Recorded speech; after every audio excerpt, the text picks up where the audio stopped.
స్థానిక సంస్థల ఎన్నికల ముందు బీఆర్ఎస్ కు గుర్తుల గుబులు పట్టుకుంది. గత అనుభవాలతో ఈసారి మరింత అలర్ట్ అయింది. కారును పోలిన గుర్తులు గులాబీ పార్టీని కలవర పెడుతున్నాయని భావిస్తోంది.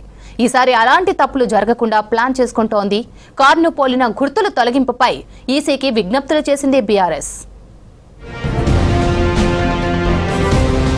స్థానిక సంస్థల ఎన్నికలకు ప్రధాన ప్రతిపక్షం బీఆర్ఎస్ రెడీ అవుతోంది. ఇదే టైంలో ఆ పార్టీకి గుర్తుల టెన్షన్ పట్టుకుంది.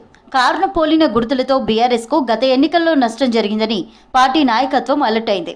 స్థానిక సంస్థల ఎన్నికల్లో సత్తా చాటాలంటే గుర్తుల విషయంలో జాగ్రత్తలు తీసుకోవాలని నిర్ణయించారు పార్టీ పెద్దలు. ముఖ్యంగా గ్రామీణ ఓటర్లు గుర్తుల విషయంలో కన్ఫ్యూజన్ అవుతున్న విషయాన్ని పార్టీ గుర్తించినట్లుగా బీఆర్ఎస్ వర్గాలు చెబుతున్నాయి. ఎన్నికల్లో అభ్యర్థులు ఎంత ముఖ్యమో పార్టీ సింబల్ కూడా అంతే ముఖ్యం. కాంగ్రెస్ హస్తం గుర్తుకు, బీజేపీ కమలం గుర్తుకు పెద్దగా ఇబ్బందులు లేవు. కానీ బీఆర్ఎస్ కు కారు గుర్తును పోలిన గుర్తులు వస్తుండటంతో ఆ పార్టీ నాయకత్వం ఆందోళన చెందుతోంది. గతంలో కారు గుర్తును పోలిన గుర్తుల కారణంగా పలువురు అభ్యర్థులు గత అసెంబ్లీ, పార్లమెంట్ ఎన్నికల్లో ఓడిపోయారని బీఆర్ఎస్ లో చర్చ జరిగింది. దీంతో ఎన్నికలు వచ్చినప్పుడల్లా గుర్తులపై ఇటు ఎన్నికల కమిషన్ కు, అటు కోర్టులకు వెళ్లాల్సిన పరిస్థితి వస్తోంది. ప్రధానంగా road roller, chapati maker, camera, ఓడా, కుట్టు మిషన్, ఆటో రిక్షా, ట్రక్ వంటి గుర్తులతో తమకు ఇబ్బందిగా ఉందని బీఆర్ఎస్ వాదిస్తోంది. 2018-2023 ఎన్నికల్లోనూ కారును పోలిన గుర్తులతో తమ అభ్యర్థులకు చాలా నష్టం జరిగిందని బీఆర్ఎస్ నాయకత్వం భావిస్తోంది. ప్రస్తుతం తెలంగాణలో బీఆర్ఎస్ ప్రధాన ప్రతిపక్షంలో ఉంది.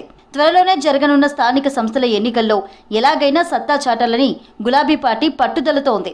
ఎంపీటీసీ, జెడ్పీటీసీ, మున్సిపల్ ఎన్నికలు పార్టీ గుర్తుపై జరుగుతాయి. కారును పోలిన గుర్తుల వాటిని ఇండిపెండెంట్ గా పోటీ చేసే అభ్యర్థులకు కేటాయించొద్దని ఈసీని కోరారు బీఆర్ఎస్ నేతలు.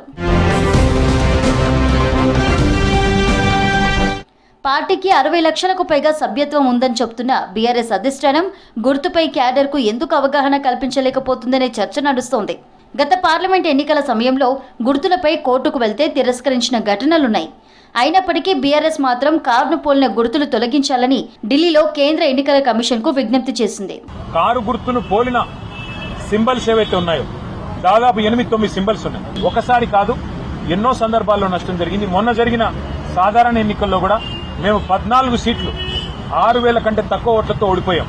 అక్కడ కూడా మరి చాలా చోట్ల ఈ chapati maker, road roller, ship, ఇట్లా 8 గుర్తులు ఏవైతే మా కారు గుర్తును పోలిన గుర్తులున్నాయో వాటి వల్ల కూడా మాకు చాలా నష్టం జరిగింది. వాటిని తక్షణమే తొలగించాలని చెప్పి కూడా ఎన్నికల కమిషన్ను మేము కోరినాము. స్థానిక సంస్థల్లో సత్తా చాటి పార్టీ క్యాడర్లో జోష్ నింపాలని చూస్తోంది బీఆర్ఎస్.